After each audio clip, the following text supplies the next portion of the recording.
शरद पवारांच्या महाराष्ट्राच्या मणिपूरवरच्या वक्तव्यानंतर आता मनसे अध्यक्ष राज ठाकरेंनी यावर भाष्य केलं। राज्यात मणिपूर होणार नाही याची काळजी पवारांनी घ्यावी असं राज ठाकरेंनी म्हटलं। तर राज ठाकरेंच्या भूमिकेवरून संजय राऊतांनी त्यांना लक्ष्य केलं।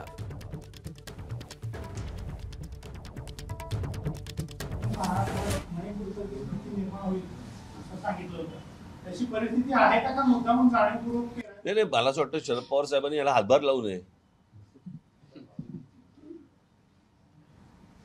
कळलं का?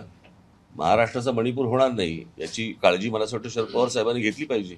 त्यांचं आजपर्यंतचं राजकारण पाहता त्यांना हवंय का नकोय मणिपूर झालेलं? राजकारणात त्यांनी परत नव्यानं सुरुवात केलेली आहे। ती प्रत्येक वर्षी नव्यानं सुरुवात करतात राजकारणात, बरं का? पण ते गल्ली क्रिकेटपासून टेस्टपर्यंत त्यांना कधीच यश मिळालं नाही। कारण त्यांचा संपूर्ण जो राजकारण आहे ते मॅच फिक्सिंगवरच असतं आणि फिक्सिंग होत नाही।